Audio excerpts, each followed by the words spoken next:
Olá! Hoje a gente vai fazer uma exploração profunda no universo denso e, eu diria, fascinante de Melanie Klein. Ela é uma figura central, né, às vezes até meio controversa na história da psicanálise. Sem dúvida. Controversa, mas fundamental. Exato. E olha, temos um material bem rico aqui que convida a gente a olhar para aquelas camadas mais primitivas da mente, sabe? Aquelas que a Klein realmente se dedicou a desvendar. É isso mesmo. O material que a gente está usando aqui, ele a coloca, né, junto com Bion, com Winnicott, como uma das grandes, assim, exploradoras do inconsciente depois de Freud. Talvez até, em alguns pontos, indo além dele. E a proposta do material é interessante, né? Meio que deixar de lado o bom senso, o óbvio do dia a dia. Pois é. Para tentar captar uma lógica que é muito própria e quase autônoma dessas fantasias, dessas angústias mais profundas. Aquelas coisas que parecem que nos movem por baixo dos panos sem a gente nem perceber direito. O texto até faz uma comparação forte, né? Com a música do Chico Buarque, falando dessas paixões, amor, ciúme, inveja, ódio, como algo sem medida, que continua lá, dentro da gente, apesar de tudo. Uma imagem poderosa, né? Mostra bem onde a Klein estava mexendo, nesse terreno que é pantanoso, visceral. É aí que ela mergulhou fundo. Então, a nossa conversa aqui hoje é para tentar extrair as ideias centrais que esse material apresenta. Vamos focar naquilo que continua relevante, né? Especialmente para quem estuda a mente e suas complexidades, seja na clínica, na pesquisa. Exatamente. Tentar desempacotar esses conceitos, entender a trajetória dela e a importância disso tudo. Beleza, então vamos começar por aí. A ideia do infantil em Klein. O material deixa claro que não é só a criança, a idade, né? É mais profundo que isso. Precisamente. Não é a criança cronológica, tipo de 5 anos. É uma dimensão atemporal da nossa psique. É como se fosse um fundo que está sempre ali, insistindo, sabe? Meio repetitivo, insaciável. E marcado por um desamparo que vem lá do começo. Um desamparo original. Isso. Klein chama isso de infans, né? Literalmente, aquele que não fala. Seria a origem das nossas angústias mais, assim, viscerais. Mas olha que interessante. Também é a origem da força que impulsiona a gente a querer reparar, a criar, a dar alguma forma para esse caos interno. Então é uma força ambígua, digamos. Fonte de angústia e de criação. Exato, totalmente colocado em palavras. Isso está presente em todas as idades, né? Pode irromper numa crise adulta e a pessoa se pergunta, nossa, o que está acontecendo comigo? E como é que essa dimensão primitiva se manifesta mais concretamente? O material dá muito destaque para dois conceitos que de cara podem soar meio estranhos: a inveja e a gratidão primárias. Principalmente a ideia da inveja do bebê pelo seio da mãe. Isso é bem radical, né? É uma das ideias mais, talvez, chocantes e originais dela. A proposta é que, lá na fantasia inconsciente mais primitiva que a gente possa imaginar, o bebê sente que o seio tem tudo, leite, amor, calor, tudo ilimitado, mas que ele guarda isso para si, de um jeito meio egoísta. Mas o seio aí não é só o seio físico, né? Não, de jeito nenhum. É muito mais que isso. O seio bom, na teoria kleiniana, é o protótipo de toda bondade, paciência, generosidade. É a base da esperança, da confiança na vida. Mas, ao mesmo tempo, por ser essa fonte tão maravilhosa e completa, ele também é o objeto que, na fantasia, retém algo. E é dessa fantasia de retenção que nasce a inveja primária. Uma inveja por aquilo que se percebe como uma plenitude que não é totalmente compartilhada. Isso. É um desejo tão voraz, tão intenso, que na fantasia inconsciente ele se torna destrutivo. É como se o bebê quisesse esvaziar, atacar, destruir a própria fonte daquilo que ele mais deseja e precisa. Atacar o que se ama e o que te sustenta é um paradoxo tremendo. Totalmente paradoxal. E para Klein, amor e ódio, ou amor e inveja, nesse nível primário, estão intrinsecamente misturados desde o comecinho. Essa inveja primária não é o ciúme social, a invejinha do dia a dia. É a expressão mais crua da força do desejo original misturada com a destrutividade. E essa dinâmica continua em nós adultos? Sim, essa é a questão. Essa dinâmica inconsciente e atemporal pode ressurgir, colorir nossas relações, nossos conflitos internos, especialmente em momentos de crise ou frustração intensa. E qual seria o contraponto? O material fala da gratidão. Real de satisfação, de acolhimento, é a capacidade de realmente receber e internalizar o que é bom, sem sentir que isso está sendo negado ou que precisa ser atacado. Essa capacidade de gratidão é que seria a base para a confiança, para a esperança e para a capacidade de amar de uma forma mais integrada, mais matura. Entendi. E esse conflito todo, essa mistura de amor e ódio, inveja e gratidão, isso parece ter tudo a ver com a tensão entre pulsão de vida e pulsão de morte, né? Conceitos que ela pegou de Freud, mas deu uma interpretação bem particular. Sim, ela se apropria desses conceitos freudianos e os coloca no centro da vida psíquica desde o início. Para Klein, essas são as duas forças fundamentais, sabe? Numa batalha constante dentro de nós. A pulsão de vida, o eros, que impulsiona para integrar, para ligar, para construir, para reparar, para o crescimento. E a pulsão de morte? A pulsão de morte, Thanatos, que levaria à desintegração, à destruição tanto do outro quanto de si mesmo, ao desligamento, à indiferença. E a inveja primária nesse modelo seria talvez a manifestação mais pura da pulsão de morte agindo, atacando justamente a fonte de vida, o objeto bom, o eros. Nossa, é uma visão bem dramática do início da vida psíquica. É dramática porque lida com forças muito primitivas e intensas, e Klein não tinha receio de olhar para isso. O texto até menciona Lacan chamando de açougueira genial por essa descrição tão crua das fantasias inconscientes. Açougueira genial, que imagem. Pois é, remete à ideia de ir fundo na carne, no corporal, no baixo, no obscuro, como o texto fala ligando ao grotesco de Bakhtin. Mas esse baixo, esse obscuro, também é visto como vital, fecundo.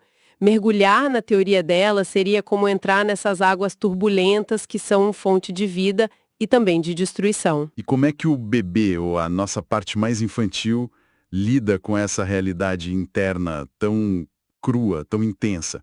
O material fala muito de fantasy, com PH. Ah, sim, a fantasy é crucial na teoria dela.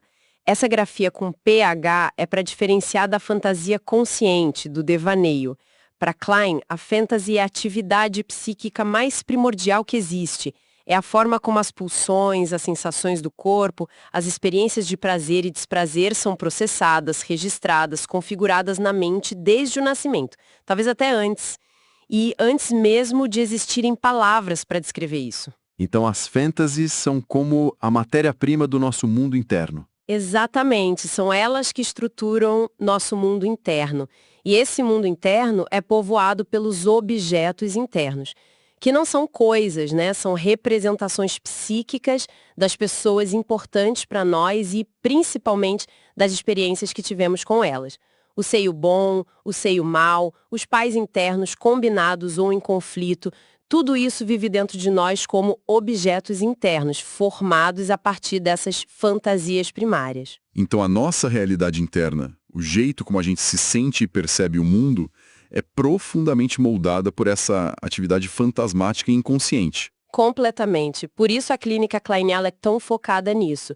O trabalho da analista é, em grande parte, escutar, identificar e interpretar essas fantasias inconscientes que se manifestam de mil maneiras. Nos sonhos, nos sintomas, no jeito de se relacionar, nas brincadeiras das crianças e, claro, de forma central, na relação com o próprio analista, o que a gente chama de transferência. Falando em transferência, vamos entrar um pouco na trajetória da própria Klein. O material menciona que ela teve perdas importantes cedo na vida. Um sonho de ser médica frustrado, dificuldades pessoais. Parece que a teoria dela não nasceu só da observação clínica, mas de uma experiência de vida bem intensa também, né? Ah, sem dúvida alguma. A vida pessoal dela é marcada por muitas dores e desafios. Melanie Hayes, nascida em Viena, 1882, família judaica, cultura presente, mas sem muitos recursos. Perdeu uma irmã muito cedo, depois um irmão, que era uma figura importante para ela, o Emanuel. E o sonho da medicina que não rolou. Pois é. Casou-se jovem com Arthur Klein, teve 3 filhos, Melita, Hans, Erik. Nunca fez universidade formalmente, o que a torna uma autodidata impressionante no campo da psicanálise. Tinha, talvez por isso, segundo alguns, uma certa dificuldade com a escrita mais acadêmica, formal. E a vida era meio nômade no início, né? Sim, muitas mudanças. Foi para Budapeste em 1910, teve dificuldades na relação com os filhos, passou por períodos de depressão, e foi aí que ela buscou a psicanálise, em 1914, com o Sándor Ferenczi, que era um discípulo importante de Freud. Inicialmente era para ela mesma, para sua cura pessoal. 1914 foi um ano bem marcante para ela, então. Começo da Primeira Guerra, a morte da mãe, Libussa, que era uma figura complexa para ela, amada e invejada. E o encontro com a psicanálise, lendo Freud sobre sonhos. E logo ela começa a analisar o próprio filho, o Erich. Sim, ele foi o primeiro paciente dela, por assim dizer. Em 1918, ela tem um momento importante. Ouve o próprio Freud falar num congresso da Associação Psicanalítica Internacional, IPA, em Budapeste. No ano seguinte, apresenta seu primeiro trabalho, justamente sobre a análise do Erich, e entra para a Sociedade Psicanalítica de lá. E aí vem a mudança para Berlim, em 1921, que era um centro psicanalítico importante na época. Exato. E lá ela começa a análise com Karl Abraham, outro discípulo de destaque de Freud em 1924. Essa análise foi crucial para ela. Mas a grande virada foi Londres, né? Em 1926. Com certeza. Em 1925, ela deu umas palestras em Londres a convite do Ernest Jones, que ficou muito impressionado com as ideias dela. O interesse dos analistas ingleses pelas ideias dela sobre análise infantil e também a morte prematura do Abraham em 1925, que a deixou meio sem apoio em Berlim contra as críticas às suas ideias, que já divergiam de Freud e principalmente de Anna Freud.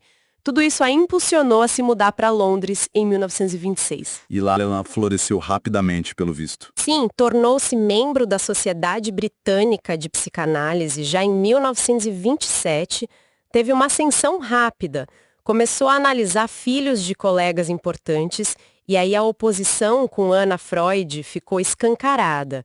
Eram 2 visões bem diferentes sobre como analisar crianças. Qual era a diferença principal? A Klein defendia que a análise de crianças deveria ser muito próxima da análise de adultos, usando a técnica do brincar como equivalente à associação livre e interpretando as angústias e a transferência desde muito cedo. Já a Anna Freud tinha uma abordagem mais pedagógica, mais focada no fortalecimento do ego e achava que crianças pequenas não desenvolviam uma neurose de transferência como os adultos. E a Klein publicou a Psicanálise de Crianças em 1932, consolidando a visão dela. Exatamente. Nesse livro ela expõe a técnica do brincar, fala das ansiedades muito precoces e do impacto delas no desenvolvimento. Ela dizia que o excesso de ansiedade bloqueava, mas a ausência total também não era bom. Já aparecem ali as sementes das posições que ela desenvolveria depois. Mas a década de 30 trouxe mais dor para ela, né? A morte do filho Hans. Pois é, uma tragédia. O Hans morreu num acidente de alpinismo em 1934. E na mesma época, o conflito com a filha Melita, que também virou psicanalista, se intensificou muito. A Melita se tornou uma crítica feroz da mãe, alinhada aos anafreudianos. Dizem que a morte do Hans foi um golpe terrível, mas que também impulsionou Klein a escrever um dos seus textos mais importantes, o de 1935, sobre os estados maníaco-depressivos, que é um marco na compreensão da perda, do luto e da melancolia. E com a chegada dos Freud em Londres, fugindo do nazismo, a coisa esquentou na sociedade britânica. Esquentou muito. A polarização entre os kleinianos liderados por ela, com gente como Susan Isaacs, Paula Hyman, Joan Rivier, e os freudianos clássicos, incluindo os seguidores de Anna Freud e a própria Melita, ficou extrema. Klein se tornou uma líder de escola, carismática, mas descrita por alguns como bastante autoritária também. Foram os anos das famosas controvérsias, debates intensos que quase racharam a sociedade nos anos 40. Mas o grupo kleiniano não saiu da IPI, né? Não, eles permaneceram. Acabou se criando uma divisão interna na sociedade britânica, com os kleinianos, os anafreudianos e um grupo do meio ou independente. Mas o kleinismo se consolidou como uma força importante dentro da psicanálise internacional. E ela continuou produzindo intensamente. O texto de 1946 sobre mecanismos esquizoides. Outro marco fundamental. Ali ela introduz o conceito de posição esquizoparanoide e aprofunda a ideia da identificação projetiva. É uma radicalização da teoria dela, indo ainda mais fundo nos primórdios da mente. No início dos anos 50, o grupo dela publica Desenvolvimentos em Psicanálise, que meio que oficializa o sistema kleiniano e as divergências com Freud. O kleinismo vira uma escola de pensamento bem definida. E isso marca o início da era das escolas na psicanálise, né? Pois é. Freudianos, kleinianos, independentes, depois vem os lacanianos, os bionianos. Cada grupo meio que se fecha na sua própria literatura, nos seus próprios conceitos. O kleinismo foi muito atuante nesse período. Hoje em dia, felizmente, essa divisão tão rígida tende a ser mais relativizada e as contribuições de Klein são vistas de forma mais integrada na psicanálise como um todo. E ela continuou ativa até o fim. Sim. Em 1955, saiu outra coletânea importante, New Directions in Psychoanalyse, mostrando a amplitude que o pensamento kleiniano tinha alcançado, indo para clínica, instituições, ética, estética, com novos colaboradores importantes como Bion, Rosenfeld, Hannah Siegel, Marion Milner. E o último grande livro teórico foi Inveja e Gratidão, de 1957. Isso. E ela trabalhou até bem perto da morte, que foi em 1960. O último grande projeto foi a edição da Narrativa da Análise de uma Criança, que saiu póstumamente em 1961. É o relato super detalhado da análise de um menino, o Richard, que ela fez nos anos 40, mas que ela revisou à luz das teorias mais recentes dela. Um exemplo de honestidade intelectual, né? Revisitar o próprio trabalho clínico com novos olhares. Uma trajetória impressionante, cheia de reviravoltas pessoais e teóricas.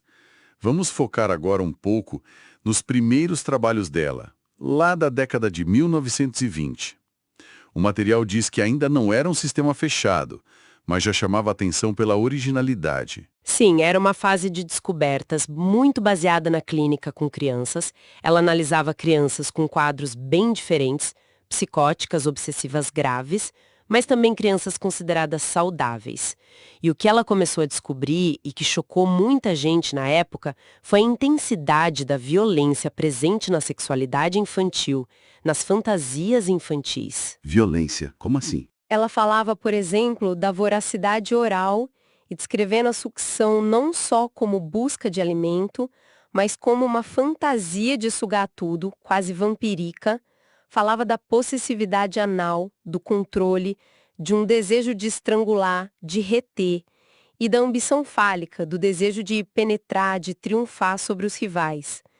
Num texto de 1927, Tendências Criminosas em Crianças Normais, ela sugere que esse imaginário sádico, essa agressividade, faz parte do desenvolvimento normal, não é só coisa de criança-problema. Nossa, e uma ideia-chave que surge aí é a dessa violência se voltando contra a própria pessoa, né? Exatamente. Influenciada por um texto de Freud, Pulsões e seus Destinos, Klein começa a pensar que essa violência pulsional, quando não pode se dirigir para fora ou quando gera muita culpa, ela se volta contra o próprio sujeito. E isso daria origem a um superego precoce, muito antes do que Freud imaginava. Um superego vingativo, cruel, que pune a criança com a mesma moeda da sua própria agressividade imaginária. Uma espécie de lei de talião interna, olho por olho, dente por dente, na fantasia. Então, amor e crueldade já estariam misturados desde muito cedo. Sim, o amor pré-genital, como ela chamava, estaria totalmente entrelaçado com essa crueldade imaginária. Ela via isso nos pacientes dela, como o famoso caso do homem dos ratos de Freud também já indicava. E outro tema importante dessa época era a inibição intelectual. Como ela ligava isso com essa questão do sadismo? Ela conectava a inibição intelectual com a curiosidade, com o desejo de saber, que Freud já tinha associado à sexualidade. Lembra do conhecer no sentido bíblico de ter relações sexuais?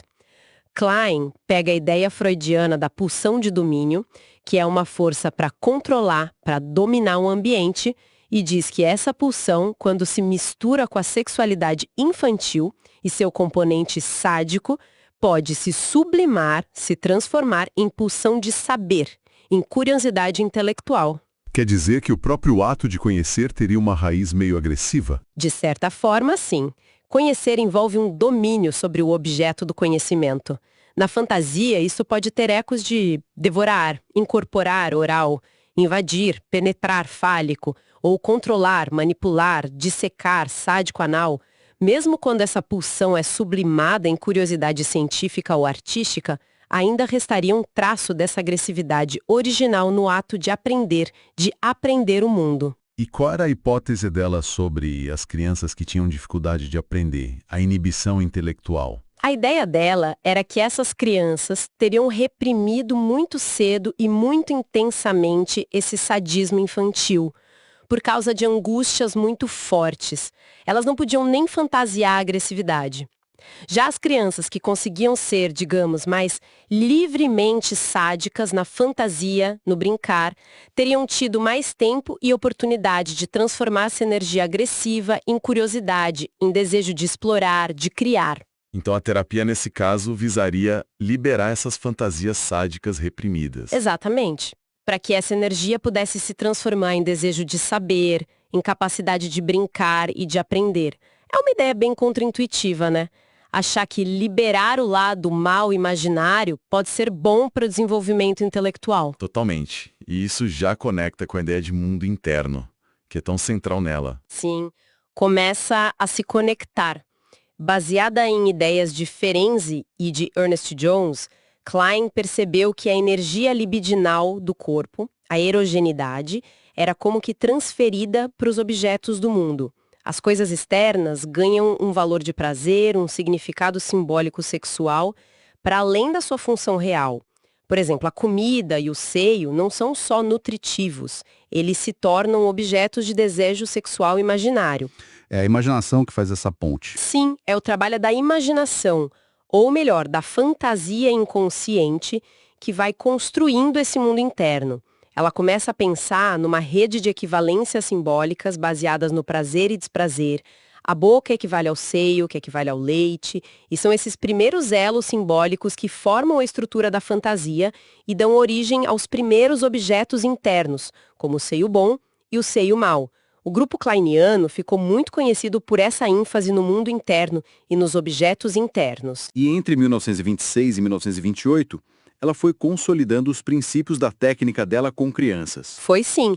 Teve um simpósio importante sobre isso.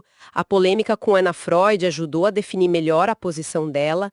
Ela afirmou a importância da técnica do brincar, a necessidade de focar nas angústias e culpas da criança e a ideia de interpretar a transferência com crianças de forma muito similar à dos adultos.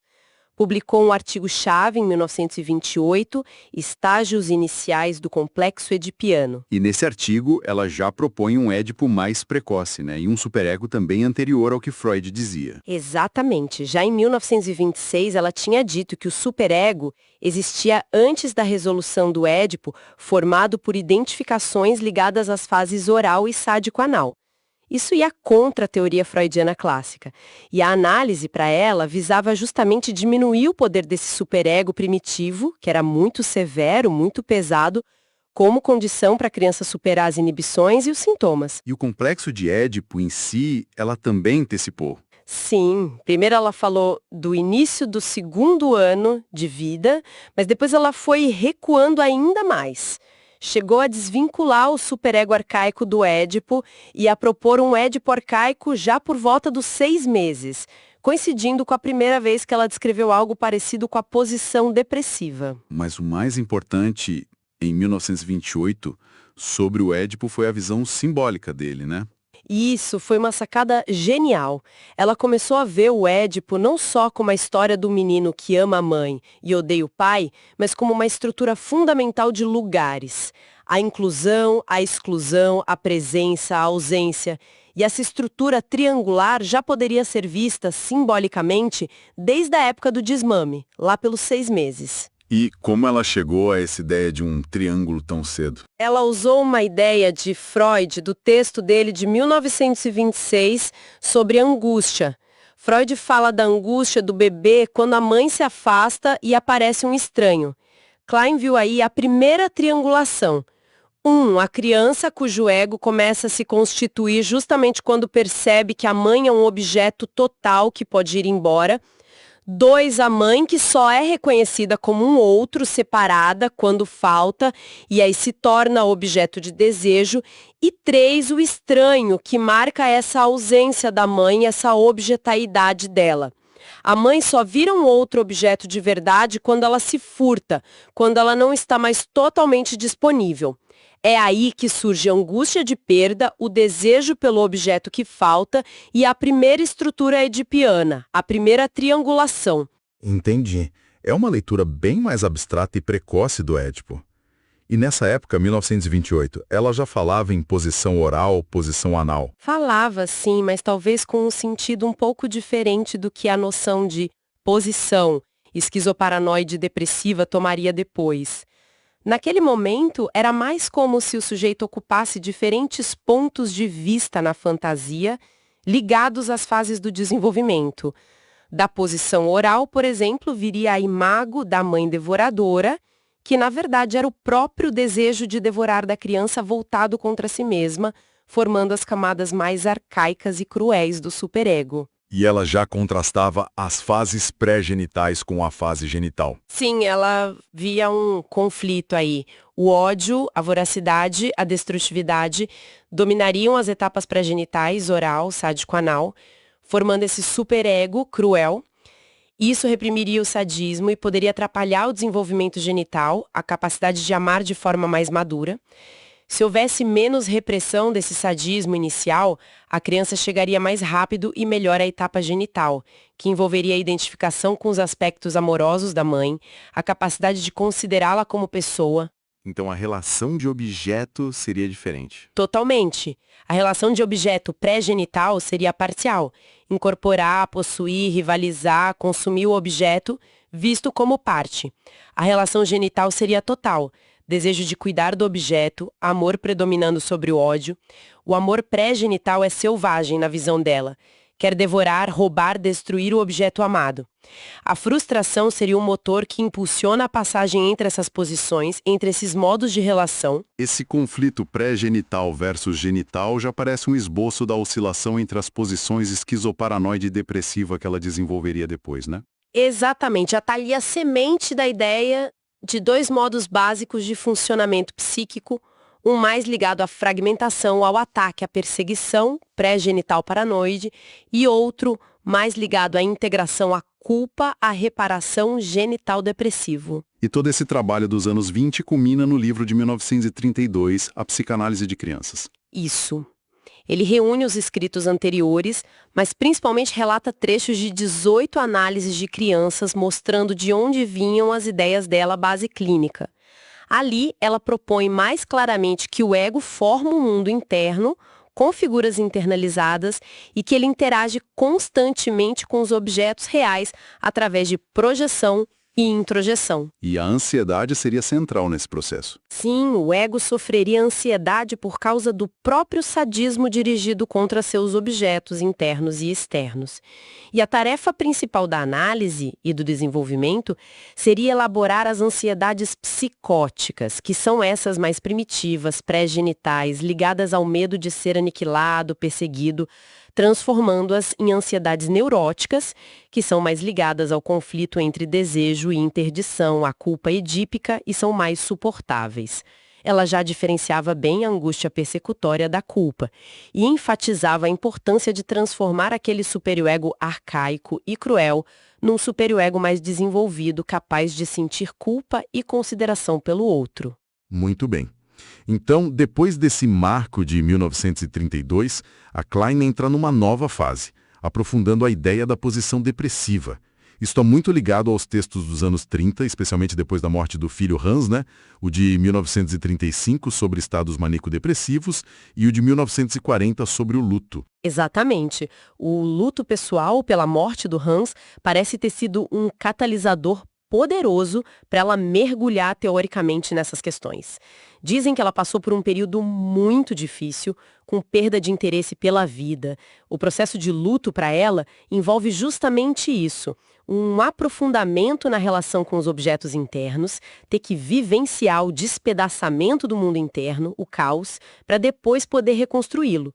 Muitas vezes a criação surge nesse processo, né? Como Freud, que escreveu a interpretação dos sonhos depois da morte do pai. E o Winnicott considerava essa teoria da posição depressiva a maior contribuição dela, certo? Sim, ele via a elaboração da posição depressiva como a tarefa psíquica mais crucial da infância e como um modelo para o trabalho psíquico que a gente tem que fazer ao longo da vida toda, a cada perda, a cada desafio. Então, o que define essa posição depressiva, que surgiria ali no segundo semestre do primeiro ano de vida? A teoria postula uma mudança fundamental por volta dos 6 a 9 meses. É a passagem da relação com objetos parciais para a relação com objetos totais. Vamos só recapitular rapidinho o que é objeto parcial e total nesse contexto. Claro.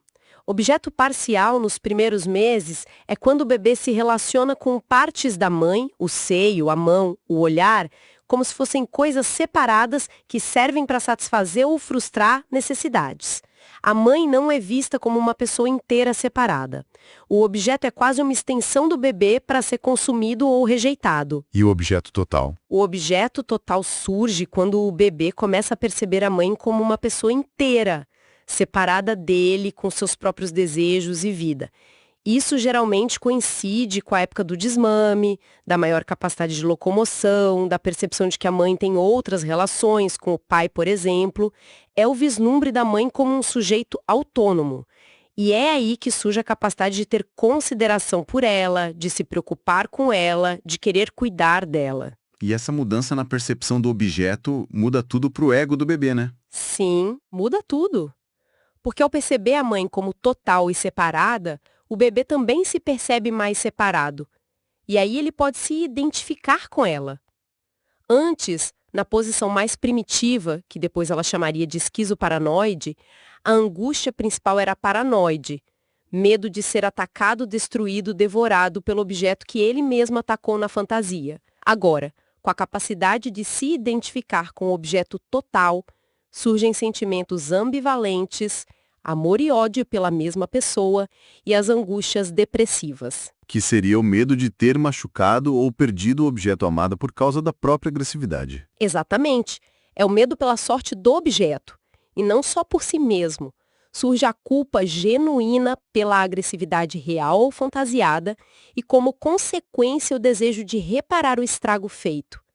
Esse conjunto, relação de objeto total, ambivalência, angústias depressivas, culpa, medo de perder o objeto amado e desejo de reparação é o que define a posição depressiva. E esse mecanismo de reparação, como ela observava isso? Ela via nas crianças em análise. Quando elas sentiam culpa pelos ataques imaginários que descreviam ou mostravam no brincar, tipo quebrar um boneco que representava a mãe, elas demonstravam um desejo de consertar, de restaurar a integridade dos objetos amados, desenhando a mãe inteira de novo, consertando o brinquedo, expressando preocupação e desejo de que a mãe ou o pai estivessem bem. Mas essa reparação pode dar errado, virar outra coisa. O material fala das defesas maníacas. Sim, esse é um ponto crucial. A reparação pode ser tão intensa, a culpa tão insuportável que a criança ou o adulto recorre a defesas maníacas. Em vez de reparar de verdade, tenta-se anular magicamente os ataques. É como se quisesse devolver a vida e a integridade a todos os objetos atacados, dissolver todos os perseguidores, se livrar totalmente da culpa e do medo. Tipo desenho animado que o personagem é esmagado e volta inteiro na cena seguinte. Exatamente essa analogia que se usa. A defesa maníaca usa onipotência, eu posso consertar tudo no instante, negação, não aconteceu nada, não destruí nada, e desprezo pelo objeto. Ele nem era tão importante assim. Se usadas em excesso, essas defesas impedem o contato com a dor real da perda, com o arrependimento genuíno e com a reparação verdadeira que exige esforço e reconhecimento do dano. Mas elas têm alguma função positiva. Em pequena escala, sim, ajudam a regular a intensidade da dor depressiva, a não ser inundado pelo desespero, aquela coisa do não foi nada, bola pra frente. Mas o risco é superficializar tudo.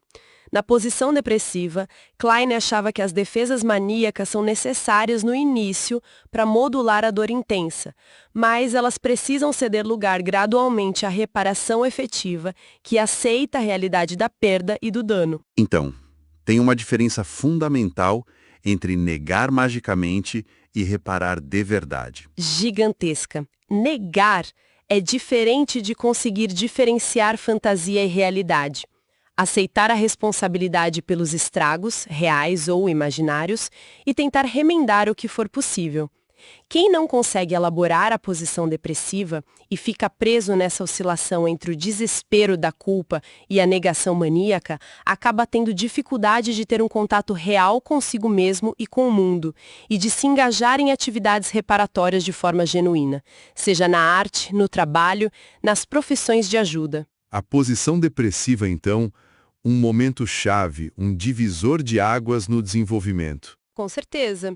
A elaboração dela, com o predomínio dos sentimentos depressivos, culpa, preocupação, desejo de reparar, sobre os paranoides, medo persecutório, cisão, significa que acontecia uma introjeção mais firme do objeto bom.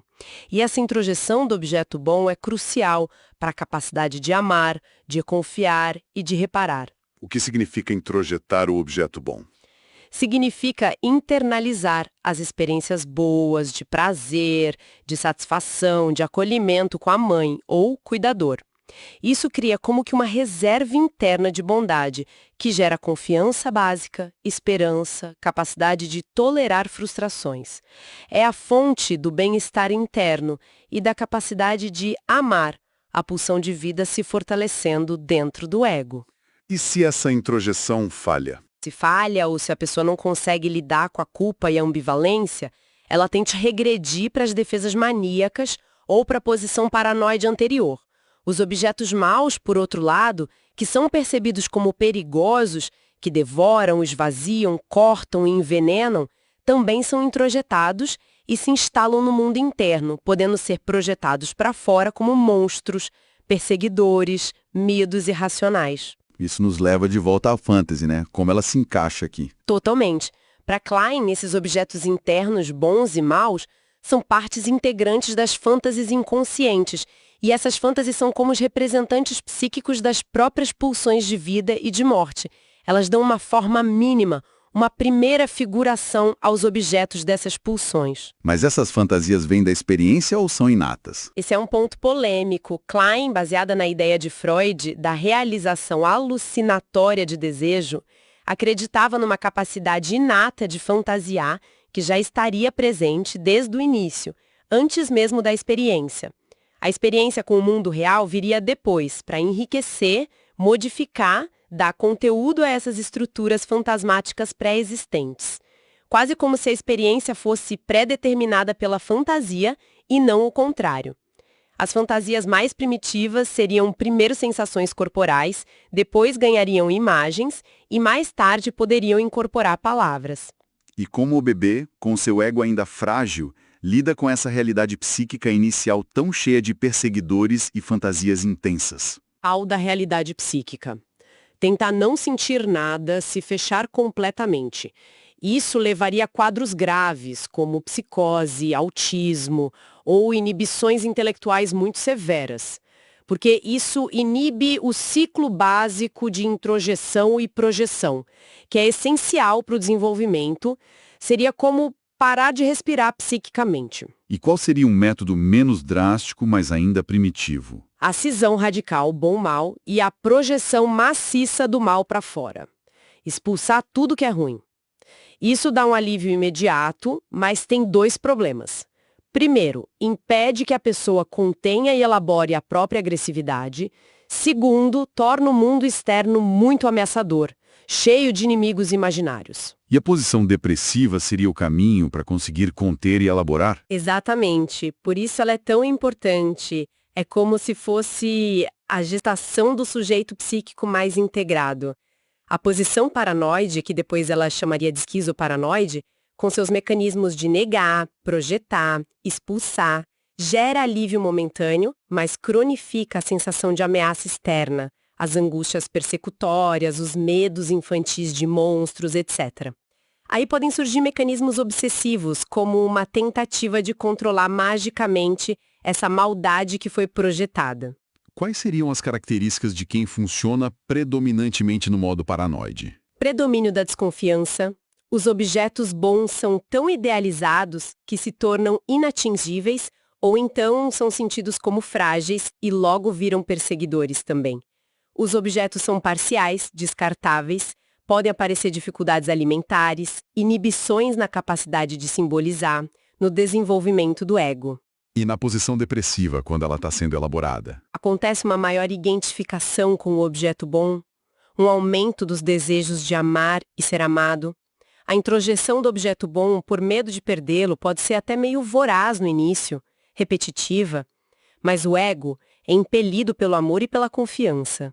A introjeção se torna fonte de segurança, intensifica as trocas com o mundo, o desenvolvimento. Mas não é um processo linear, né? De jeito nenhum. A grande dificuldade é que os processos paranoides continuam existindo, lado a lado, então gera um conflito interno enorme. O próprio sofrimento depressivo, perceber o estrago causado pela própria agressividade, sentir remorso, desespero, pode ser tão intenso que joga a pessoa de volta para a paranoia, para a cisão, para as defesas maníacas. Então, elaborar a posição depressiva significa o quê na prática? Significa conseguir suportar essa ambivalência, essa dor e essa culpa, sem desmoronar ou fugir para a negação. Permitir que a reparação e o amor predominem sobre o ódio e a desconfiança. Isso leva à introjeção mais firme do objeto bom, mas exige tolerância à frustração, aceitação da realidade psíquica com seus aspectos bons e maus, é o que cria um espaço psíquico interno para poder pensar sobre os conflitos em vez de só agir ou se defender deles. E o texto de 1940 sobre o luto aprofunda tudo isso. Sim, ele é muito bonito e profundo. Começa falando do tempo necessário para o luto, para a gente aceitar uma perda real, e ela estende isso, diz que a infância inteira é um tempo de elaborar o caos emocional inicial, de aceitar as realidades interna e externa, que são sempre frustrantes em alguma medida. A gente passa por muitos lutos na infância. A separação dos pais, a perda da onipotência infantil, a desilusão com os amores ideais, são lutos de microferimentos constantes. O luto como parte da vida, então. E a saúde seria conseguir fazer esses lutos. Exato. Assumir o luto como parte da travessia existencial. E qual a relação disso com o Édipo? Ela conecta as duas coisas. Atravessar o Édipo também é fazer lutos e separações. É renunciar à fantasia de posse absoluta da mãe ou do pai, aceitar as interdições, as substituições.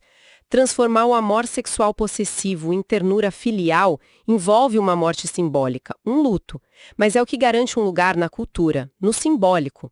Tanto o Édipo quanto a posição depressiva lidam com essa questão fundamental da temporalidade, da transitoriedade, da perda. A castração no Édipo e a perda na posição depressiva. São duas formas de falar da passagem do absoluto para o possível, do eterno para o finito. A posição depressiva é central porque ela insere tudo no tempo, na transitoriedade. O luto é a aceitação da morte, real ou simbólica, que permite um renascimento.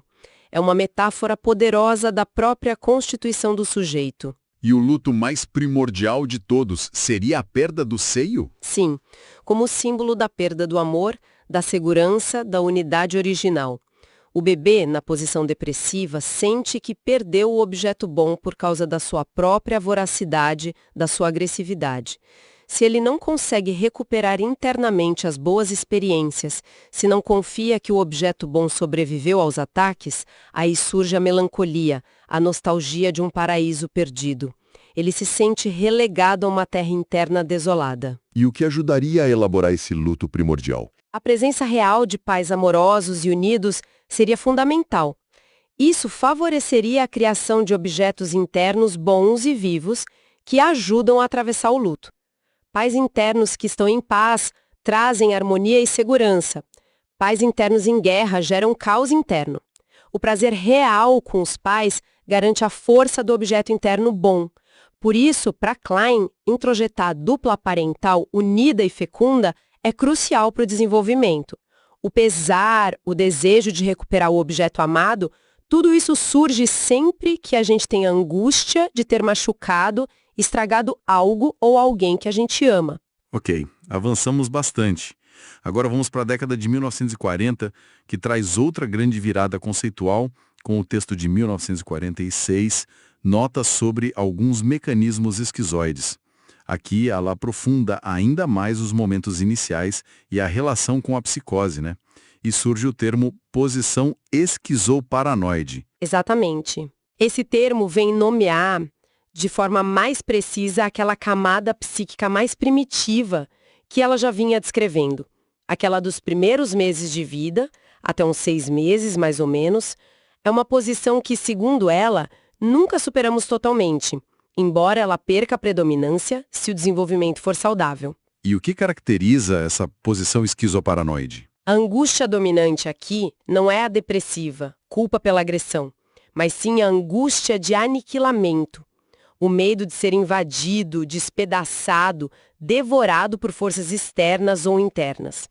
A principal preocupação do ego, que ainda é muito frágil, rudimentar, pouco integrado, é a autopreservação, a sobrevivência. E as relações de objeto ainda são parciais. Sim, predomina a relação com objetos parciais.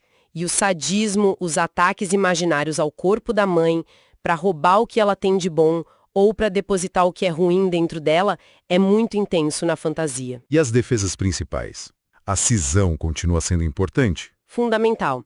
A cisão, splitting, entre bom e mal, amor e ódio, é a defesa-chave para tentar organizar minimamente esse caos e proteger o ego. Mas aqui em 1946, Klein descreve outros mecanismos associados, que ela chama de esquizoides, e refina a ideia da projeção. A antiga excisão ou projeção simples do mal é agora detalhada como identificação projetiva. Ah, famosa identificação projetiva. É um conceito complexo, mas central, né? O que é exatamente? É a principal defesa da posição esquizoparanoide. É um mecanismo muito primitivo que opera na fantasia inconsciente. Consiste em expulsar partes indesejadas de si mesmo, sentimentos intoleráveis como raiva, inveja, medo, mas também partes do próprio ego e projetá-las para dentro de outra pessoa, inicialmente a mãe ou o seio. Projetar para dentro, como assim? Na fantasia é como se o sujeito invadisse o outro e depositasse lá dentro essas partes cindidas. O objetivo primário é se livrar do que é insuportável. Mas não só isso. Ao projetar partes de si no outro, o sujeito também busca na fantasia controlar esse outro a partir de dentro, porque agora o outro contém partes dele. E também se identificar com essa parte projetada no outro. Então é diferente da projeção simples, que só atribui algo ao outro? Sim. Na identificação projetiva, partes do self viajam junto com a projeção e se alojam imaginariamente no objeto. Se isso é feito de forma maciça, pode levar a um grande enfraquecimento do ego, que se sente esvaziado, e a uma confusão entre eu e o outro.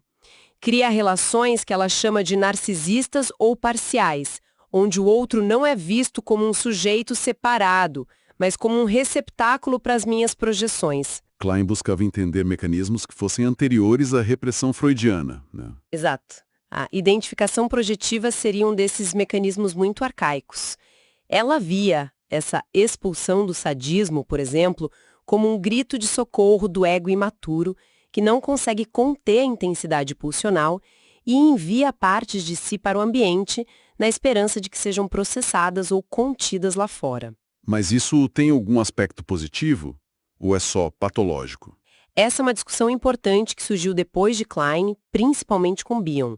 A própria Klein, mais tarde, em 1955, num texto chamado Sobre a Identificação, admite que a identificação projetiva usada de forma moderada pode ter funções importantes.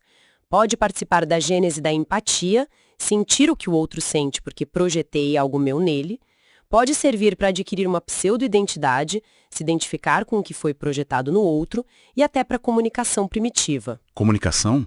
Como? A ideia que Bion desenvolveu muito é que o bebê pode projetar suas angústias intoleráveis na mãe, não só para se livrar delas, mas também para comunicar seu estado e induzir a mãe a sentir algo parecido e, assim, entendê-lo e ajudá-lo. Seria o protótipo da comunicação não verbal. Klein, em 46, ainda via a identificação projetiva principalmente como protótipo da relação de objeto agressiva, mas ela abriu a porta para essas outras leituras. Mesmo assim, ela enfatizava a natureza intrusiva, violenta, da fantasia de penetrar o outro. Entendi. Então, a antiga posição paranoide agora vira esquizoparanoide por causa desses mecanismos de cisão e identificação projetiva que ela associou aos estados esquizoides. Isso. Ela percebeu que os mecanismos esquizoides, que tendem a isolar o ego, tanto do ambiente quanto de partes internas de si mesmo, levando à incomunicabilidade, à solidão, a uma sensação de autossuficiência defensiva, estavam profundamente ligados aos mecanismos paranoides, projeção, medo persecutório, que, por outro lado, criam uma certa indiferenciação entre ego e objeto, uma fusão narcísica. E por que essa investigação dos mecanismos esquizoides era importante para ela? Porque ela queria entender o funcionamento do ego primitivo, não integrado, e via que na psicose adulta, esquizofrenia, paranoia, esses mecanismos esquizoparanoides predominavam, levando à desintegração do ego, à fragmentação, à despersonalização. Com esse trabalho, ela abriu um caminho importantíssimo para a compreensão e o tratamento psicanalítico das psicoses, algo que Freud era mais cético a respeito. Voltando à cisão bom-mal objeto, ela continua sendo fundamental aqui. Sim, ela tem um efeito organizador associado a isso, de assaltar o corpo materno para retirar o que é bom e depositar o que é ruim, são vistas por Klein como muito importantes na paranoia e na esquizofrenia. Ela usa aquela analogia forte do ladrão que não só rouba, mas também defeca ou urina dentro da casa da vítima para ilustrar essa fantasia primitiva de atacar, esvaziar e sujar o objeto bom. E a idealização? Como ela entra na posição esquizoparanoide? A idealização é o outro lado da cisão radical. Como o objeto mau é sentido como terrivelmente persecutório e ameaçador, o ego precisa de um objeto bom que seja muito bom, perfeito, todo-poderoso, idealizado, para conseguir se defender desse perigo extremo. A idealização também viria da própria pulsão de vida, da demanda ilimitada por amor e satisfação, que cria a fantasia de um seio ideal. Mas a idealização excessiva também pode ser um problema. Sim, porque ao negar magicamente todo o desprazer, toda a frustração, ela intensifica demais a expectativa de gratificação e pode tornar a relação com o objeto bom também perturbadora, irreal. E aí entra outra defesa que ela descreve, a negação da realidade interna. Exato. O ego pode tentar negar não só os aspectos maus, mas também os aspectos psíquicos muito intensos, seja o ódio extremo ou até o amor muito intenso, porque eles causam um excesso de excitação que é difícil de suportar. Usada de forma modulada, essa negação ajuda a regular o prazer e o desprazer, mas se for maciça, produz aquele estado meio anestesiado, apático. O caso extremo que ela descreveu foi o do menino Dick, que parecia ter um abafamento das emoções. E se esses medos persecutórios e essas idealizações forem muito intensos, o que acontece? Eles podem bloquear a passagem para a posição depressiva. A pessoa fica presa nesse funcionamento esquizoparanoide, o que interrompe o desenvolvimento afetivo e pode inibir a curiosidade e o intelecto. Aqui ela retoma aquela ligação que já fazia nos anos 20 entre problemas afetivos graves, psicóticos e dificuldades de aprendizagem ou até deficiência mental funcional. Um ponto importante aqui é a ideia de um ego arcaico. Klein postulava um ego já presente desde o nascimento. Isso difere de outras visões, né? Sim, difere bastante, por exemplo, de Lacan e de alguns pós-freudianos. Klein defendia que existe um ego embrionário desde o nascimento, capaz de sentir angústia, de usar mecanismos de defesa e de formar relações de objeto primitivas. Esse ego inicial não teria coesão, oscilaria entre momentos de integração e desintegração. Mas ele precisaria existir porque, para ela, as angústias são intensas desde o início, e onde há angústia, precisa haver um ego, por mais rudimentar que seja, para senti-la e se defender dela. E qual seria a principal fonte de angústia nessa fase esquizoparanoide? A fonte mais profunda seria a própria pulsão de morte atuando desde dentro, ameaçando aniquilar o ego. Seria a matriz do ódio primordial. Em contrapartida, a pulsão de vida seria o princípio de integração, a matriz do amor. Ambas estariam operando desde o início. Rapidamente, essa ameaça interna da pulsão de morte seria objetalizada, transformada em angústia persecutória, o medo de ser atacado por objetos maus externos ou internalizados. E existem outras fontes de angústia? Sim, fontes que se somam a essa base pulsional. O trauma do nascimento, as frustrações inevitáveis das necessidades corporais, fome, frio, tudo isso geraria raiva, que ativaria a pulsão de morte, que por sua vez geraria angústia de aniquilação. Mas mesmo nesse cenário tão primitivo e angustiante, existem forças construtivas atuando. Sim, fundamentalmente a pulsão de vida, o amor. A experiência de ser alimentado e cuidado com o amor, a sucção amorosa, o acolhimento, levaria à introjeção de um objeto bom ou de aspectos bons do objeto. Esse objeto bom introjetado se tornaria um ponto focal dentro do ego, um princípio de integração, que ajudaria a contrabalançar as forças de cisão e dispersão da pulsão de morte. Mas esse núcleo bom inicial é frágil. Muito frágil no começo.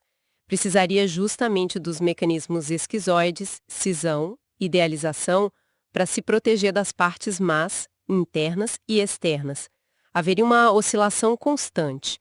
Momentos de introjeção amorosa, que levam à integração do ego, e momentos de introjeção sádica, baseada na voracidade e no ódio, que levam ao despedaçamento do ego, tudo isso no mundo da fantasia, claro, mas com efeitos muito reais na sensação de bem-estar ou mal-estar do bebê. Voltando àquela ideia da realização alucinatória do desejo de Freud, como Klein havia nesse contexto, a alucinação do seio bom quando o bebê está com fome. Além de acalmar momentaneamente a necessidade, Klein via essa capacidade de alucinar o objeto bom como uma forma de invocar onipotentemente a situação ideal e, ao mesmo tempo, aniquilar onipotentemente o objeto mau e a dor da frustração. Isso seria baseado na cisão radical entre ego e objeto, bom e mal. Negar a dor e a frustração seria uma forma de formatar a realidade de acordo com o desejo onipotente. Por isso, negação e idealização andam juntas, e ambas pressupõem a cisão, a capacidade de separar o bom puro do mal puro, o que só é possível na imaginação. Admitir que bom e mal estão entrelaçados na realidade exige a capacidade de entrar na posição depressiva. E negar a realidade psíquica, os próprios sentimentos, tem consequências complicadas. Muito, porque a pessoa não nega só os maus sentimentos, ódio, inveja e o objeto mau. Ela acaba negando também a parte do ego que corresponde a esses sentimentos. O resultado são aqueles polos. De um lado, a megalomania, sentimentos bons extremos, objeto totalmente idealizado, ego inflado de onipotência. Do outro, a micromania, ou sentimento de inferioridade. Sentimentos, objeto e ego diminuídos, depreciados, sem valor. São os polos que a gente vê na paranoia e na esquizofrenia. E sobre a identificação projetiva? Você mencionou a fantasia de atacar o corpo da mãe.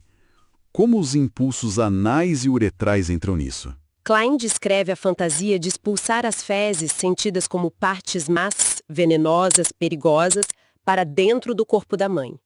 Esses excrementos ou as partes más do self que eles representam seriam usados na fantasia para danificar, controlar e tomar posse do objeto. Controlar e tomar posse. Sim, porque ao colocar partes de si dentro do outro, a fantasia é que se pode controlar o outro como um boneco, ou possuí-lo por dentro. Isso revela uma proximidade imaginária muito grande entre destrutividade e força e cria uma indiferenciação entre mãe e criança. A mãe se torna, na fantasia, uma representante do self e mal do bebê, e o ódio é dirigido a ela. É uma forma de afastar as partes más das partes boas do self, mas também de tentar dominar o objeto. É o trabalho da fantasia onipotente que cria essa relação narcísica. Mas o sujeito que projeta não se reconhece mais naquela parte projetada no outro? Conscientemente, não. Mas inconscientemente ele permanece ligado àquilo.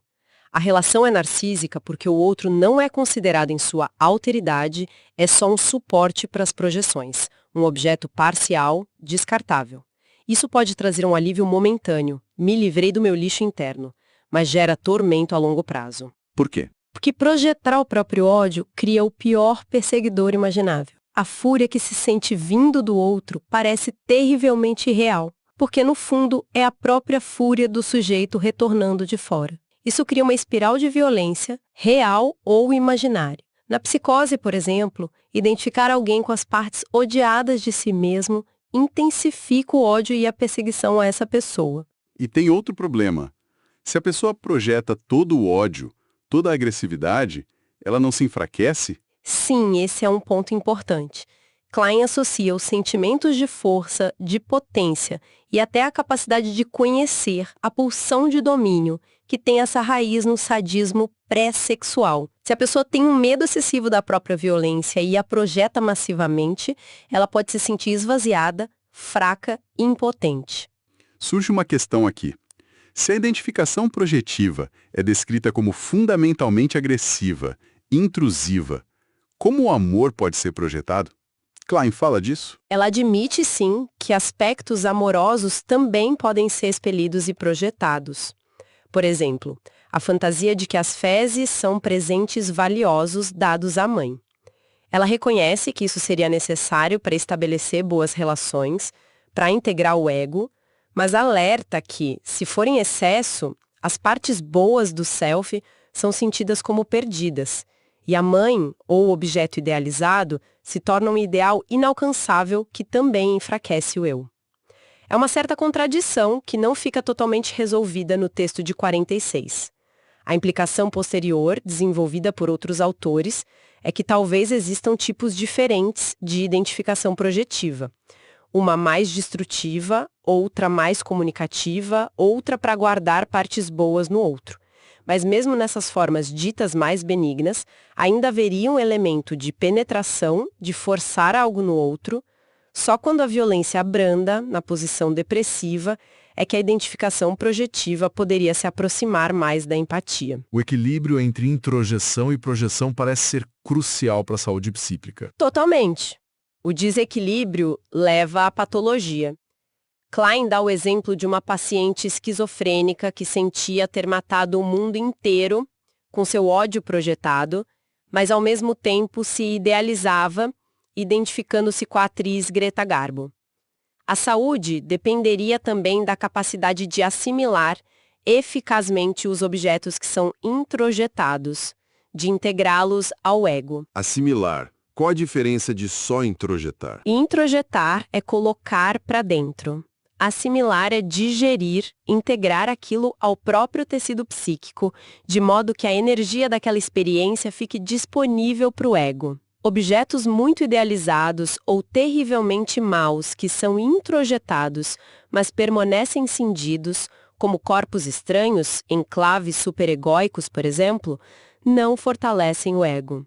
A assimilação profunda, sim. Outro critério de saúde seria uma maior integração entre bom e mal, tanto nos objetos quanto no próprio ego. A identificação projetiva excessiva enfraquece o ego e dificulta essa assimilação. A análise criaria condições para que essa assimilação possa ocorrer, principalmente ao diminuir os medos persecutórios através de uma relação de confiança, pois são esses medos que impedem a integração. E a culpa?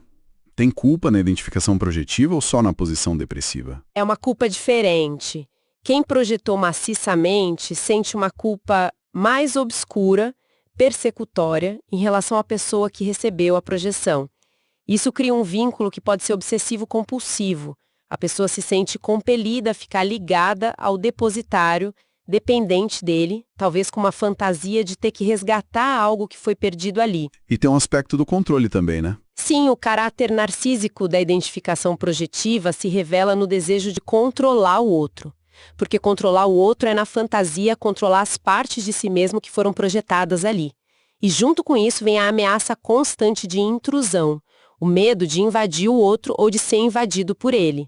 Esse medo de invasão leva a uma alternância com o retraimento esquizoide, a fuga para o isolamento.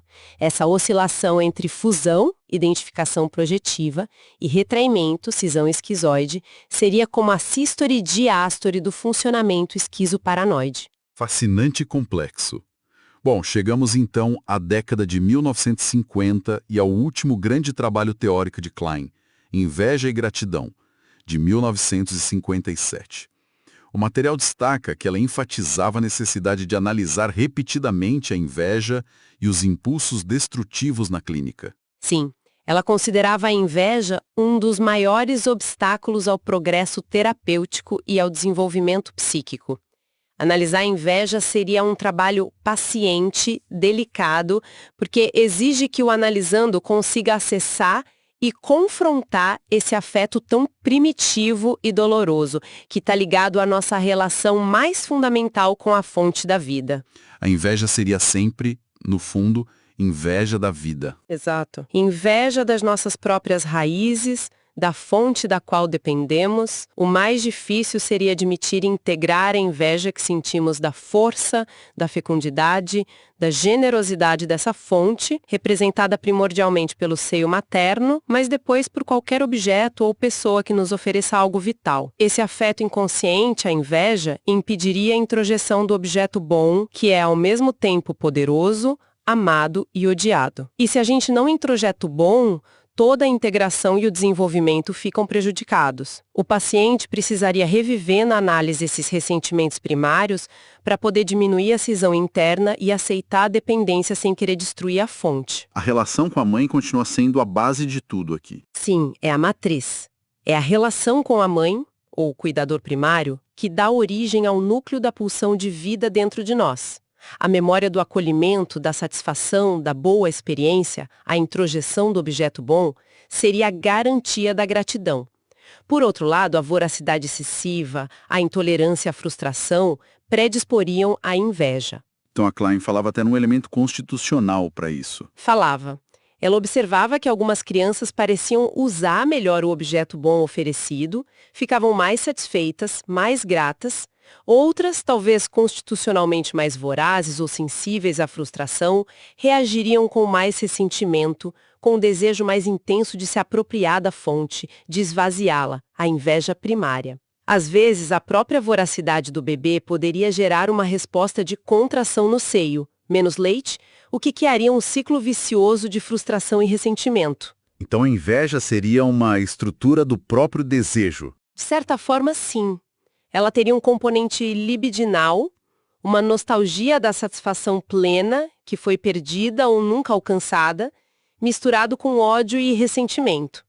Como o seio real nunca alcança perfeitamente o ideal, a fantasia de plenitude, talvez ligada à vida intrauterina, sempre haveria um espaço para a inveja surgir. Essa descontinuidade entre a vida intra e extrauterina tornaria a inveja, de certa forma, constitucional.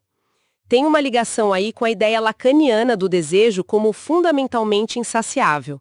A inveja marcaria essa insaciabilidade de forma particularmente destrutiva. Klein via a inveja como a expressão mais direta da pulsão de morte, mas dirigida especificamente contra Eros, contra a vida. Exatamente essa a formulação dela. A inveja buscaria desfazer o nó entre vida e morte, dissolver os vínculos eróticos, destruir a dependência que temos das fontes de vida e prazer. Ela impediria as associações de ideias necessárias ao pensamento. Atacaria a criatividade materna em seu sentido mais amplo, não só a capacidade de procriar, mas a de criar confiança, de cuidar, de dar atenção, de trocar olhares e palavras significativas. E por que esse ataque tão específico ao que é bom e criativo? A hipótese dela é que a oscilação inevitável entre ter e perder o contato com a fonte vital, presença igual a abundância, ausência igual a privação cruel, e a incapacidade do objeto real de satisfazer completamente o desejo insaciável geram ódio e ressentimento. A inveja seria uma forma radical de lidar com isso. Ao invés de desejar e sofrer pela falta, o sujeito invejoso ataca o próprio objeto bom, diminuindo seu valor na fantasia. Se o objeto não vale nada, ele não é mais desejado e o sofrimento da falta e da dependência diminui. É um ataque ao próprio desejar e aos seus tormentos. É uma defesa muito custosa, então. E a gratidão como contraponto? A gratidão nasceria da capacidade de fruir o que é bom, de saborear a experiência positiva. Isso diminuiria a voracidade e a agressividade. Seria necessária para poder apreciar o que é bom em si mesmo e nos outros. Viria do sentimento de pertencer, de se unir, de estar feliz junto com o objeto. Geraria uma riqueza interna pela introjeção acumulada de experiências de contato íntimo e feliz. Esse núcleo de amor e proteção seria o centro dos sentimentos éticos. Se o mundo interno é confiável, a pessoa pode se sentir confiável e se comprometer com os outros. Quem se sente ameaçado e perseguido internamente age na lógica do vale tudo. A gratidão permitiria amar a mãe e os outros, apesar das imperfeições, desenvolver tolerância. E essa inveja primária do seio, ela se generaliza depois. Sim, Klein via a inveja do seio como a base para outras formas de inveja descritas na psicanálise, como a inveja do pênis freudiana e para a inveja em geral na vida adulta. A lógica seria a mesma. O invejoso admira e, ao mesmo tempo, abomina a alteridade, aquilo que o outro tem e ele não tem. Ele busca uma autossuficiência impossível, recusa a dependência, quer ter a fonte de todo o prazer e poder dentro de si mesmo. Então invejar o seio ou o pênis seria uma metáfora. Sim, seriam metáforas para a inveja de qualquer qualidade desejável no outro. Prazer, vitalidade, talento, conhecimento, capacidade de amar, de criar. Toda aspiração humana por poder, prestígio, reconhecimento estaria, em sua raiz mais profunda, ligada a esse desejo de possuir a fonte, de ter autoria, paternidade sobre a própria vida e sobre o mundo. E como a gente se defende da inveja consciente? Aquela que a gente percebe. Então Klein descreve algumas defesas. Uma seria a depreciação extrema do objeto invejado, isso não vale nada, uma porcaria, ou ao contrário, uma exaltação tão excessiva que torna o objeto inatingível, divino, e, portanto, não passível de ser invejado de forma direta. Isso criaria um objeto idealizado, um deus, ou um objeto totalmente mau, um demônio, ambos distanciados da realidade e, portanto, ininvejáveis no sentido mais cru. Então, conseguir separar o bom e o mal relativos, ver as nuances, seria um sinal de saúde? Sim. Levaria a um pensamento mais claro, mais próximo da realidade. Enquanto a cisão extrema que cria o totalmente bom e o totalmente mal seria delirante, a base do fundamentalismo, do fanatismo. A idealização excessiva muitas vezes esconderia uma inveja negada e uma destrutividade disfarçada, e ela dá o exemplo dos crimes passionais, onde o objeto amado e idealizado é destruído quando frustrada. A defesa mais comum contra a inveja, no entanto, seria a desvalorização. O objeto perde seu valor e deixa de ser invejado e desejado. E qual a importância clínica disso tudo? Você mencionou a reação terapêutica negativa. Sim, esse é um ponto crucial. Klein via a inveja como uma das principais causas da reação terapêutica negativa, quando o paciente, em vez de melhorar com análise, parece piorar, ou ataca o trabalho do analista, desvaloriza as interpretações, falta às sessões, É como se ele não pudesse suportar receber algo bom do analista, compreensão, insight, e tivesse que destruir essa ajuda por inveja da capacidade do analista de dar. Mas a análise pode ajudar a lidar com isso. Sim, a esperança está na gratidão e na capacidade de reparação, que também estão presentes. Elas mobilizam a pulsão de vida. A análise seria, em grande medida, uma oscilação constante entre a inveja e a gratidão na relação transferencial, buscando que a gratidão possa predominar. Quando a integração acontece, quando o paciente consegue reconhecer e aceitar melhor seus sentimentos ambivalentes, inclusive a inveja, isso pode ser seguido por uma desconfiança nos próprios impulsos amorosos. Será que meu amor é genuíno ou só uma forma de negar meu ódio? A análise busca enriquecer o ego, integrando partes do id, ampliando a capacidade de amar, reparar e, fundamentalmente, de sentir e expressar gratidão. Mas isso exige um contato profundo com as próprias potências destrutivas, especialmente a inveja. Exige. É um trabalho difícil e doloroso. Mas as experiências de nutrição e amor na infância e as interpretações eficazes e continentes do analista na análise ajudariam a erigir o analista e o objeto originário como figuras boas internalizadas, o que traria segurança. Essa segurança permitiria a fruição do objeto, a capacidade de realmente aproveitar o que é bom, transformando gradualmente a inveja em gratidão. E essa gratidão seria a base para reparação ética, respeitar o outro como sujeito, e estética, criar algo belo e significativo no mundo, que seriam as grandes metas da análise kleiniana. Ok, entendemos os conceitos principais e a trajetória.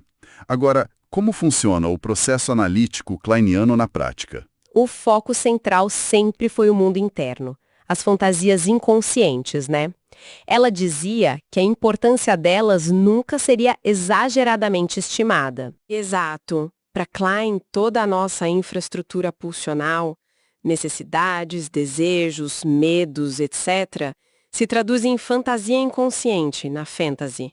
É isso que forma o estofo, a matéria-prima do nosso mundo interno.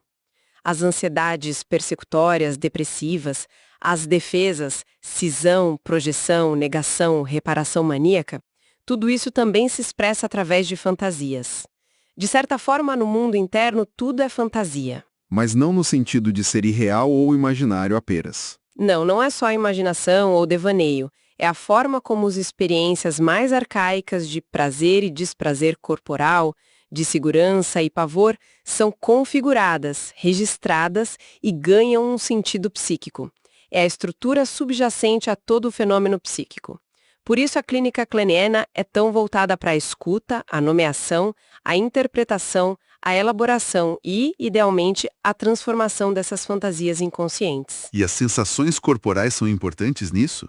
Então, o trabalho com a fantasia permite um contato vivo, com o corpo sensível, pulsante.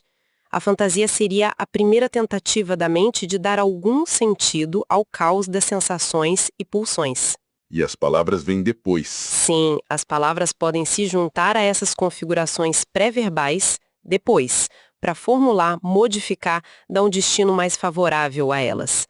É o processo de elaboração e transformação, que é essencial no trabalho analítico. A imagem mítica é que tudo nasce do interior dessas fantasias primordiais. E qual foi a grande originalidade da Klein na prática clínica? Bom, ela foi pioneira absoluta na técnica de análise de crianças, como a gente já falou, mas além disso, ela expandiu as fronteiras da psicanálise para pacientes considerados muito difíceis ou inacessíveis na época de Freud, como psicóticos, autistas, casos borderline, e também trouxe um novo estilo de trabalho para os neuróticos adultos, com um foco muito maior na transferência, nas ansiedades primitivas e no mundo interno. Ela realmente transformou o campo da prática psicanalítica e via seu trabalho como um avanço, uma continuação da obra de Freud, e não um desvio. Essa sacada dela sobre o brincar das crianças nos anos 20 foi genial, né? Foi fundamental. Ela percebeu que as brincadeiras, os desenhos, as histórias que as crianças contavam na sessão não eram só passatempo, eram um equivalente direto da associação livre dos adultos à via régia para o inconsciente infantil, e que fazer interpretações sobre o significado simbólico dessas brincadeiras, em linguagem acessível à criança, produzia alterações terapêuticas profundas. E por que a análise seria necessária? A família não daria conta disso? Klein achava que a família, por mais amorosa que fosse, tinha limites para lidar com as angústias mais básicas e com a verdade crua da sexualidade e da destrutividade infantil. Haveria sempre uma tendência a negar ou minimizar esses aspectos. Klein, nesse sentido, era uma iluminista radical. Acreditava profundamente no valor curativo da verdade, do contato natural compulsional, sem moralismos excessivos. A meta da análise não era domesticar a criança ou o adulto, mas sim permitir um contato mais autêntico com o próprio mundo interno, para que a pessoa pudesse renunciar às defesas mais radicais, como a cisão extrema ou a negação, e encontrar vias mais criativas e saudáveis para lidar com as realidades interna e externa. E como a análise kleiniana funciona na prática, no dia a dia da sessão? Como o analista seguia? A bússola principal são as angústias e as culpas do paciente. O analista kleiniano precisa ter um sensor de angústias bem apurado, sabe? Captar os pontos onde a ansiedade está emergindo, mesmo que de forma latente ou defendida, porque as ansiedades mais primitivas, pré-verbais, ou aquelas muito bem escondidas por defesas, não surgem espontaneamente na fala do paciente. O analista precisa ir ao encontro delas, mobilizá-las com cuidado, estar preparado para recebê-las mentalmente e até corporalmente na contratransferência, e aí formular interpretações em palavras que ajudem o paciente a simbolizar aquilo que antes era só angústia bruta, sem nome. E a transferência é o palco principal onde tudo isso acontece. O palco principal e quase exclusivo. A ideia é que tudo que realmente importa na vida psíquica do paciente vai aparecer, de alguma forma, na relação transferencial com o analista. O foco é menos em narrar o passado e mais em reeditar no presente da sessão as experiências e os padrões de relacionamento antigos. O analista acaba encarnando na fantasia do paciente os objetos internos e externos mais significativos. O mundo interno é ativado ali ao vivo. Então, tudo que o paciente diz ou faz na sessão é visto como tendo relação com o analista. Sim, em última instância, é visto como endereçado ao analista, que é percebido naquele momento como uma figura do passado ou do presente interno do paciente. A situação analítica é muito complexa, porque vários tempos e lugares se sobrepõem ali. O objeto da análise não é o passado em si, mas sim o presente, multifacetado da sessão, onde o infantil, entendido como modo de funcionamento psíquico primitivo, está ativo e atuando na relação. Klein também falou sobre o término da análise, né? Como ela via isso.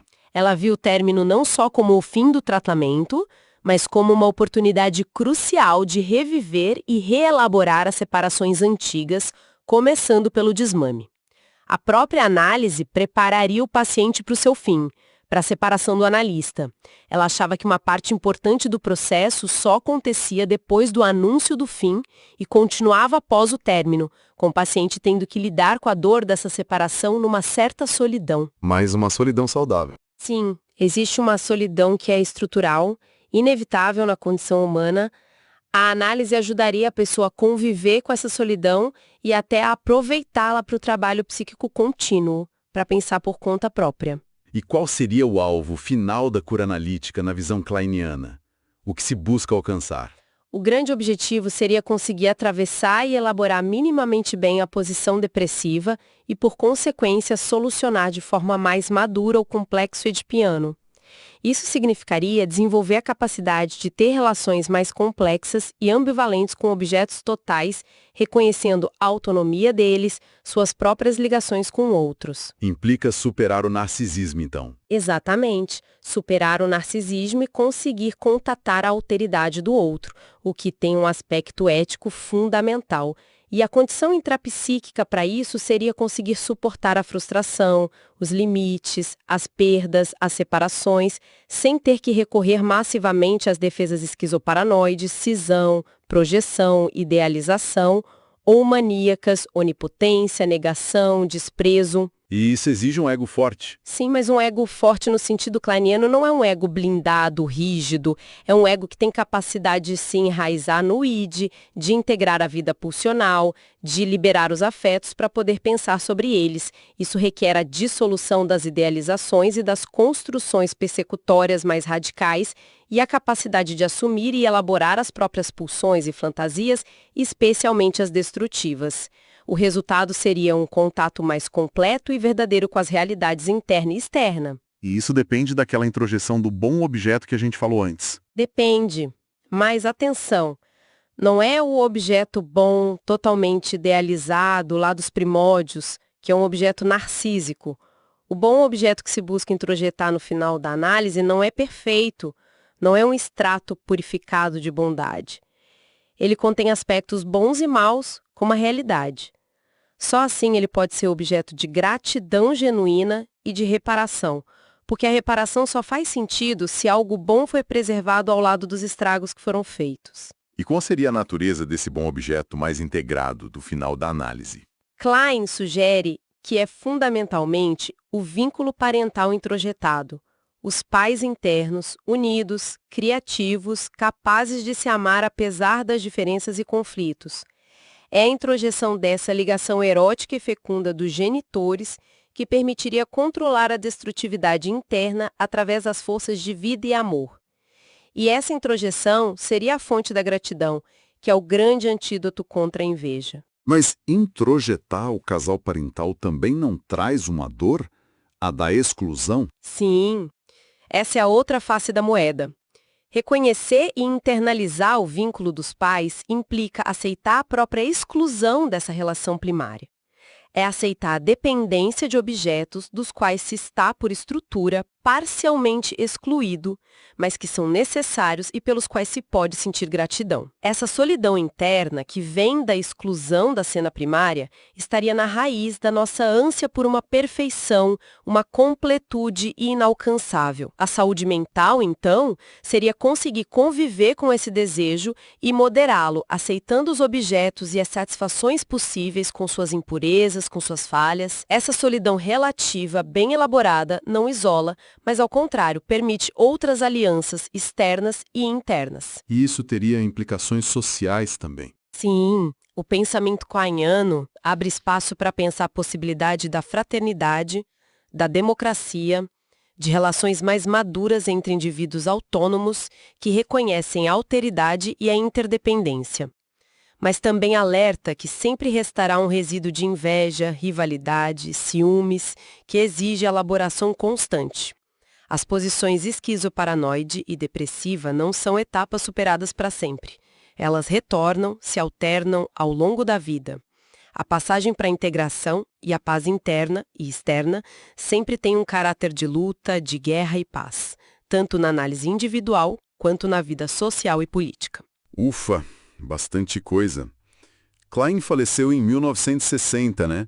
Já era bem famosa no Reino Unido e na América Latina, mas tinha mais resistência em outros lugares, como França e EUA. Mas a influência dela continua crescendo depois. Vamos só mencionar rapidamente como o pensamento dela evoluiu e se espalhou pelo mundo, como o material aponta. Claro, no Reino Unido, que foi o berço do desenvolvimento do kleinismo, figuras como Wilfred Bion, Hannah Segal, Herbert Rosenfeld deram contribuições imensas, expandindo e às vezes modificando as ideias de Klein. Coletâneas como Melanie Klein Today, organizada pela Elizabeth Spilius, e livros como Clinical Lectures on Klein and Bion, organizado pelo Robin Anderson, mostram essa continuidade e desenvolvimento. E temos obras de referência importantes como a biografia da Phyllis Gross-Kurth e o Dicionário de Termos Kleinianos do Robert Hinshelwood. E fora do Reino Unido. A influência se espalhou. Bion, por exemplo, levou o pensamento kleiniano para a Califórnia nos anos 60, influenciando uma geração de analistas americanos como Robert Caper, Thomas Ogden, James Grothstein. Na Itália, temos uma linha kleiniobiniana muito forte, com autores como Antonino Ferro. O interesse cresceu bastante nos Estados Unidos mais recentemente, como mostra uma coletânea organizada por Schaffer sobre o impacto de Klein lá. E na França, onde Lacan era dominante, mas lia Klein atentamente. Sim, Lacan tinha um diálogo crítico, mas constante com Klein. Mas houve também uma recepção mais direta, com trabalhos de Jean-Michel Petot, Júlia Kristeva, que têm influências kleinianas, e volumes de debate com autores importantes como Didier Anziou e André Green. E o pensamento kleiniano também impactou muitos estudos literários, culturais e sociais em diversos países. E aqui no Brasil? A recepção foi significativa, né? Muito significativo. O Brasil e a Argentina foram talvez os países onde o kleinianismo mais floresceu fora do Reino Unido, desde cedo. A edição das obras completas da Klein em português, coordenada pelo Elias Malete da Rocha Barros, é um marco fundamental. Ele também organizou uma coletânea excelente chamada Melanie Klein, Evoluções. Temos ótimas introduções ao pensamento dela em português, escritas por Hannah Segal, pelo Luiz Carlos Figueiredo e Nelson Coelho Júnior, anteriormente com a Sintra, pelo Fábio Herman e pela Magda Lima. O Willy Baranger também tem um livro introdutório clássico. Revistas como Antigamente Cérebro dedicaram edições a ela.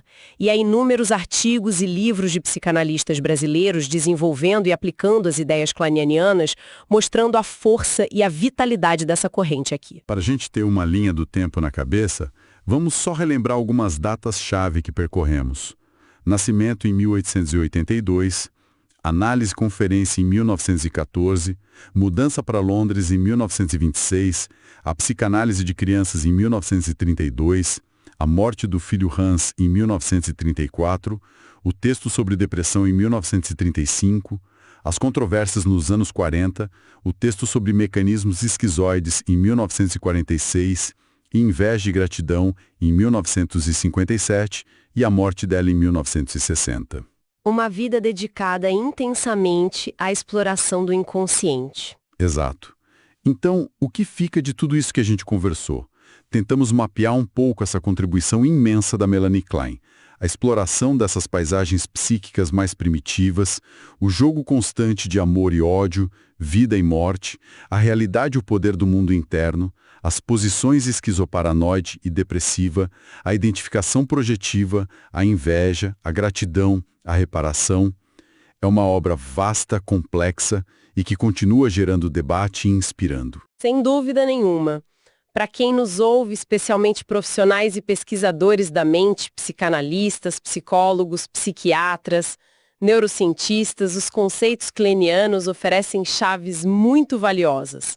Ajudam a entender psicopatologias graves, como as psicoses, mas também o desenvolvimento da personalidade dito normal, a dinâmica complexa da transferência na clínica e a própria natureza dos processos inconscientes que moldam nossa experiência subjetiva, nossa criatividade e nossos conflitos mais profundos. As ideias dela são sim desafiadoras, por vezes perturbadoras pela crueza com que tocam em certos pontos, mas têm um poder clínico e explicativo que é inegável. Fica então uma reflexão final, uma provocação para a gente continuar pensando. A Klein mapeou essa arquitetura primitiva da mente com base na observação clínica refinada e na teoria psicanalítica da época dela. Hoje, a neurociência avança a passos largos na investigação do desenvolvimento cerebral nos primeiros meses e anos de vida, na formação dos circuitos neurais, no impacto das primeiras interações mãe-bebê, na biologia cerebral, na plasticidade.